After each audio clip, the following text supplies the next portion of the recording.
We are going to do a longer version of the testimony, which will cover the basis. But I had a few things that I thought I would share. Thank you. I will try to be as brief as I can with this uh, bit. But I wanted to say we went in not knowing where we would end up going and how much, uh, how long the books would last, even because if we had expectations based on our experiences here in England and most recent ones. And a part of us thought the books would not last even the first week. But after 2, 3 days, we realized, yeah, they were probably going to last the whole time. Um, so we went to Glasgow. I think we went to Glasgow 2 or 3 times, was it? And Glasgow is the biggest population center in the whole of Scotland. Um, Then we went to Edinburgh. In fact, we started with Edinburgh, then we went to Glasgow, and then we went to Dundee a couple of times, and then we went to Aberdeen. And then every Sabbath, we found that we ended up going to Glasgow because um, of its population and the prospects there. Then we went to Paisley. Um, And in some of the places like Dundee and Paisley, I shan't mention the names, but a few of the brethren would go there, the streets looked empty. And they said, oh, yeah, we, uh, um, I remember one saying, yeah, we are thinking of going to Aberdeen because this place looked dead. And I said, no, no, no, no, hold on. We have been praying about these places for a long time. They are on the itinerary. And we went there, and each time we went to these small places, um, people were pleasantly surprised by how many books went. They didn't know where the people were coming from. And especially after COVID, these cities have been destroyed. So there's even much less people on the streets in smaller towns and cities. And the Scottish cities are pretty much glorified towns. Like Dundee is a small town, uh, but it's got city status. Um, and we went to Dumfries and then Dunfermline and Perth and Stirling. Those are the places that we ended up being able to cover. And we all worked as one big team as opposed to what we went in as the original plan. The original plan was to have teams and teams operating in this. And there were advantages to that. Like Sister Fran was saying, it was a time where we can also bond. We had more time with each other. So it worked out very well. Uh, but I want to talk about two things. First, when we went out there, that's when the riots sparked in England. And as we were going up, there were many vans that were going to many different cities in the north. And things were hotting up, Muslims, Islamists, and so-called far right and far left, and whatever the media was spinning, and it was hot, and there was talk that there would be riots in Glasgow. Um, but we kept praying. I remember talking to Tendai and saying God would not set us this far for us not to be able to do this work. And when we got to Glasgow, nothing. And then the whole thing died off. Yes, we didn't have a lot of chance to watch the news, but we knew God has done something, and God really stopped it because we could see it was hotting up. In fact, the first Sabbath there was some protests from the Muslims. I can't remember what it was about. I think it was about that war between Israel, the Gaza Strip, and we had that, but nothing. And we shared the streets with them, Buchanan Street, and some of them. I had a lot of conversations with some of the Muslims, and they took books. And I wouldn't want to go into the specifics. We gave quite a lot of books to even the Muslims who were there in protest, and it's quite some interesting discussions.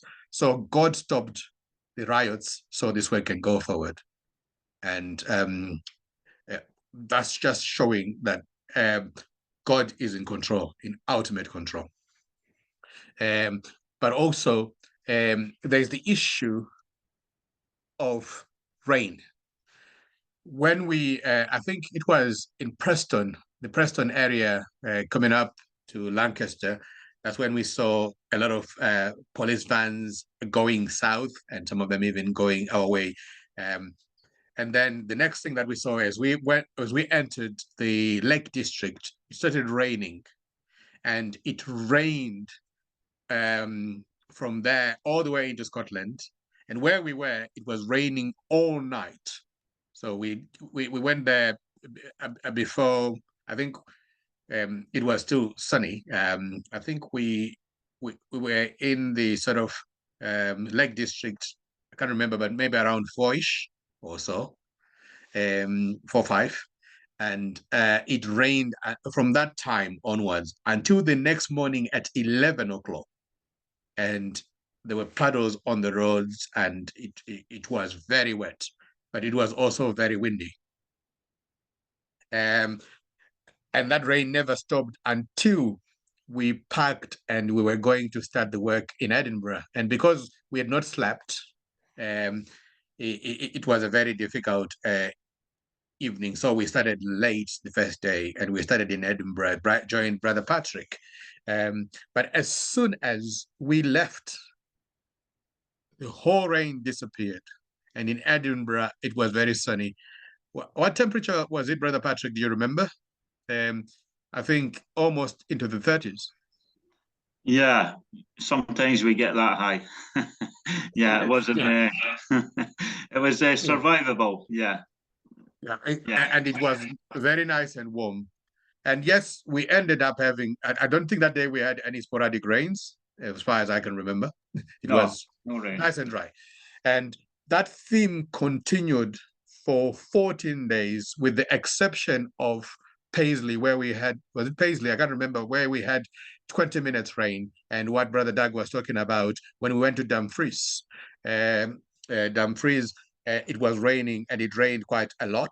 But yeah, it rained in Perth when we first arrived, and by the time we just finished the last gazebo, the rain stopped. Yeah. Do you remember? The rain stopped.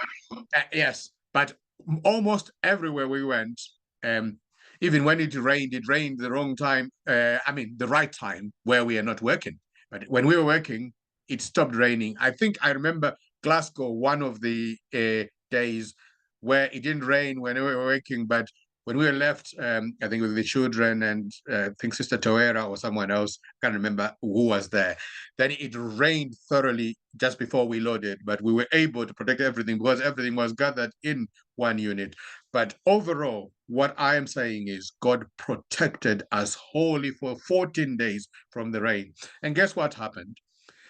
On the way back, on the Monday, I was meant to drop a few things and then go back to Scotland to pick up the family.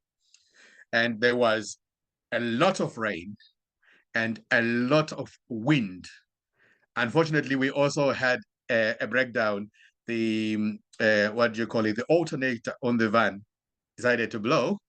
And when I finally got the mechanics, he said it wouldn't help. The brushes were sticking, but he said what wouldn't help is the fact that it was actually raining. Then, yeah, he looked at it. He went under it and took a hammer and hammered it a few times. That worked, and he said, "Good luck. I don't know how far you can go, but this is a temporary fix." As soon as I took off again, the rain started, and it pretty much rained all night. I couldn't actually make it home. I think it was at, what is the name of the Scottish water brand? Those services, Brother Patrick. The water brand. The water company. Sorry? Yeah. There's services that are named after a water brand. Oh, the Annandale Water. Annandale Water Services, yes. That's where I managed to stop eventually. That's where I was, cutted by the AA2, stopped there. The guy came around 1 a.m. because I've been delayed that long, and knocked the vehicle, and it managed to work. But as soon as I left Annandale, then it started raining again. As soon as I just took off, it started raining again. And sure enough, a few miles down the road, the light came back on again, which I had to find the next services to stop, and I managed to push it all the way to Gretna Green, just right at the border. And that's why I spent the night. And basically, at Gretna, I had to sleep there, and then was looking for garages where the AA could take me when it's light, because that was their obligation. Because I didn't realize I bought the wrong coverage for, and it was just roadside. I thought I had onward travel and all the trimmings because I travel with children, which is what I need. But yeah, and their service was not the greatest. So yeah, I searched, and then the garage that I needed to a commercial garage was only 1.6 miles, and they had given me 10 miles where they can take me. And I still had battery because I had switched off everything. I even had to switch off my phone just in case it dies and I won't be able to charge it, and I could be able to call. So I just drove to the garage. And most of the time with these commercial garages, they will tell you have to wait 2 weeks. And I got there 7 o'clock. They came in at 8 o'clock. I told them, and they said, yeah, you'll be fixed in 1 hour. That's what they said. And all of them, again, got books. All of them in the garage got books, and the guy who serviced it, who repaired it, was only a young lad. He looked like a teenager, but I think it was his looks. And they fixed it. I carried on, but that's just part of it. But what I wanted to highlight with all this, without going into too much of that detail, was how God protected us from the rain. And then as soon as the mission was finished, rain came, and all night on that night, so sandwiched with rain on both sides. And I spoke to Sister Fran afterwards. She said, since we left, it hadn't stopped raining in her side of town. It hadn't stopped raining at all. Whereas we were given a good reprieve to work, because if it was raining the same way with the winds were more than 35, 45 miles per hour as I was going down, we wouldn't have worked in peace with such rains. But just goes to show how God really wants us to go out in faith and do this work. But also, I just wanted to highlight a few testimonies of what happened on the field. When we were in Dumfries, we met a young man who was wearing, again, a Satanist, a self-professed Satanist, and he came on the attack, and he was saying, why are you talking about this? And being very vindictive. Then I started reasoning with him, and I started showing him, because they have been taught and brainwashed to think that Satan wants good, and so on and so forth. And I said, well, I started talking about even how the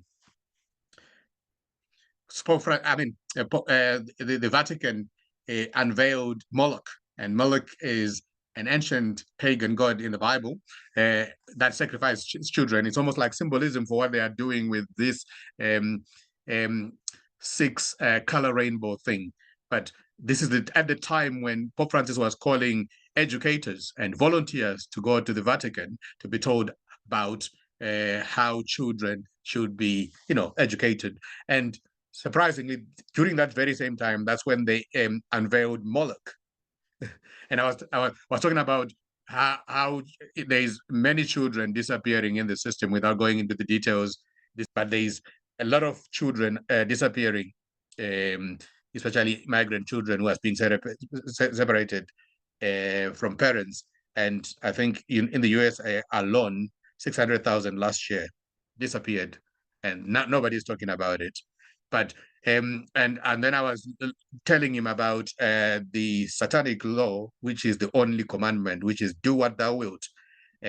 What society would that produce? And I could see conviction in him, but also frustration, because he couldn't have a comeback, a proper comeback. So at some point he got really frustrated and walked away, but he was almost fighting. You could tell that he's someone who's thinking deeply about what's happening. The sad thing is, he looked very worse for wear. His health condition wasn't looking great as a result of his lifestyle. And that was one. I also went into the shop in Glasgow. I think this one was probably the last Sabbath, not the first Sabbath. And as I was doing, I do the streets and go into shops and all these other places. I went to Ansamers. I saw a young man who had his hair colored these funky colors, and um, I spoke to him. He was very cordial, and he accepted the book. Um, and I then asked him for the team members, which were probably more than um, I mean, there was two at least that I managed to speak to, but he had said there were four. I didn't see the other one, and I spoke to the young lady who said was the manager. Again, as soon as I started talking, she said, "Let me just hold you right there.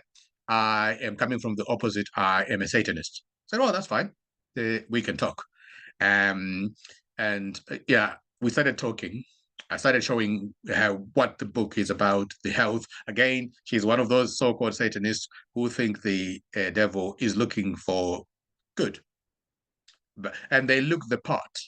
They're dressing, but they were very nice. They were very cordial with me. And I spoke to her, managed to give her the books. Then I spoke to the other lady. She didn't profess any Satanism, but had some very deep discussions with her. And she had an inclination about what's happening with the global governance.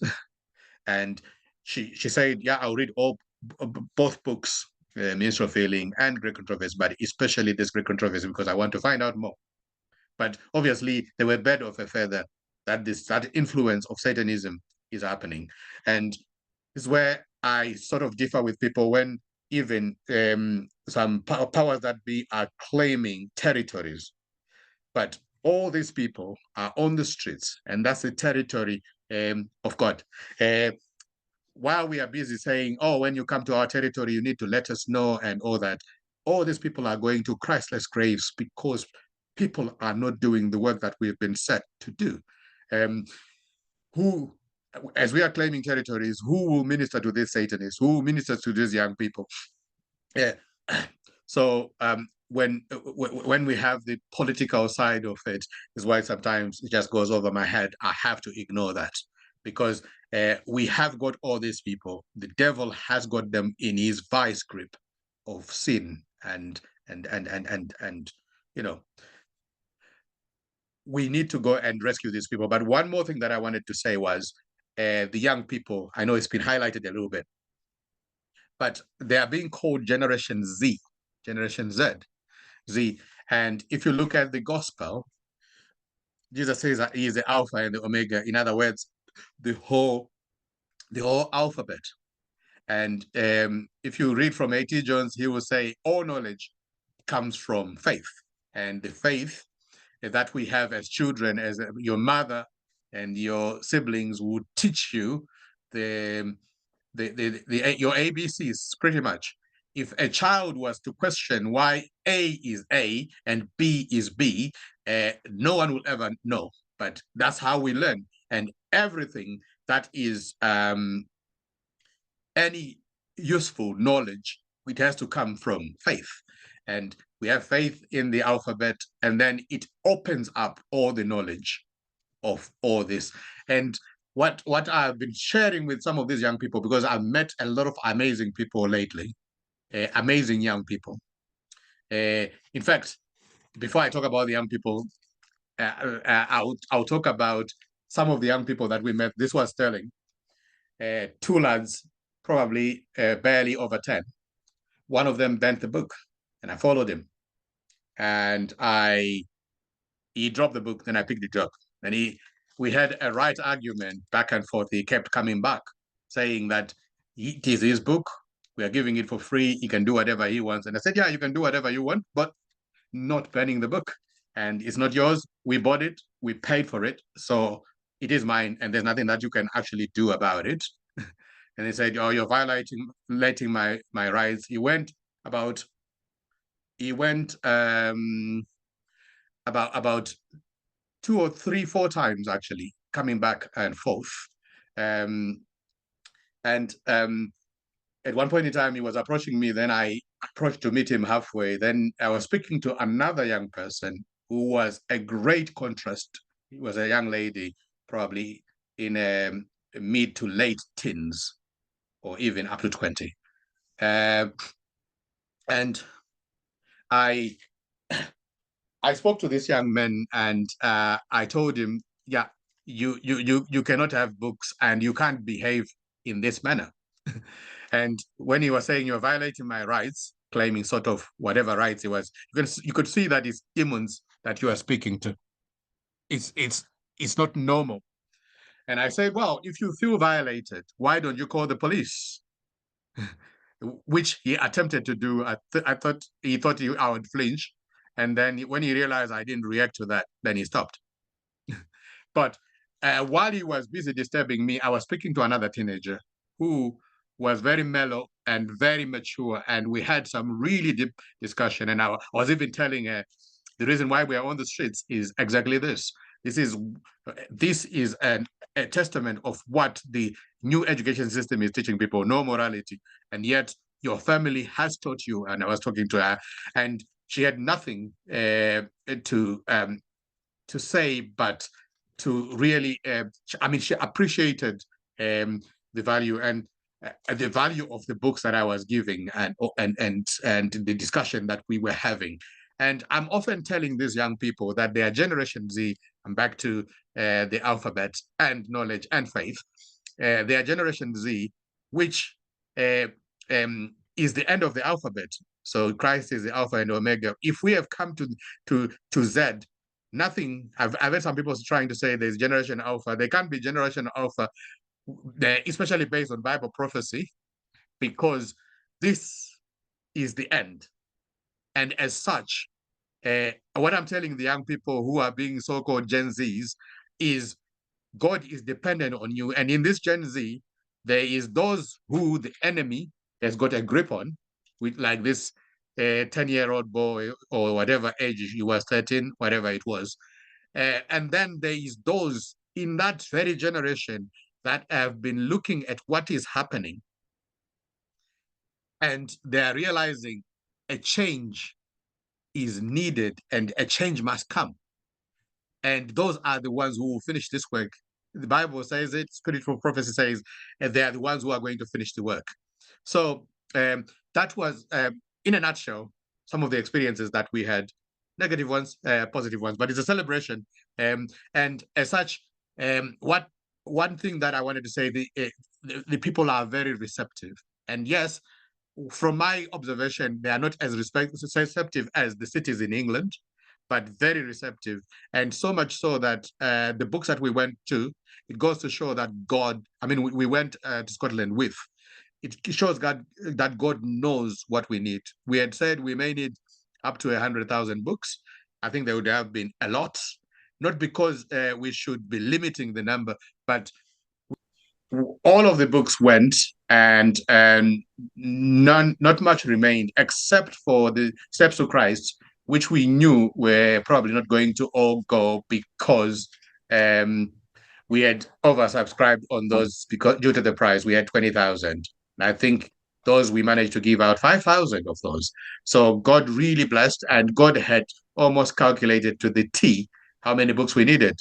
And the books that remained behind, we needed because that is meant to now stimulate the work. And we left some of the books at Sister Dorothy's, and the brethren who are doing the work got shares of those books. And we took some that will be barely enough for one substantive and substantial mission. So we praise the Lord for blessing his work. And yeah, the work has opened, and the brethren in Scotland are on fire right now. They are ready to go. I've got more to say. In fact, let me just share this one. There was a woman who had crutches again in Glasgow, and she's got a very degenerative disease, and she had a daughter, and we spoke about the message, and I was led to speak to her about health and the merits of the book, The Ministry of Healing, all the accolades, including what it has achieved in Loma Linda, just in the physical side of health, although we know a lot of things are happening in Loma Linda at the moment, but how powerful it is. And we spoke about what was happening during COVID. And she was reduced to tears as we were talking. And I gave them books, her and the daughter, who was a teenager. And I then asked them if they knew people in their circles who would like these books. And they managed to get, I think, an extra pack or two each. And they went very happy. But she was a very reasonable person who had not taken the poison during the time when the poison was being forced on us. So yeah, sorry for taking your time, but I just thought I would share this almost like as a brief one. We'll give a more comprehensive one with some of the underlying things that were happening. May God bless you. Thank you very much.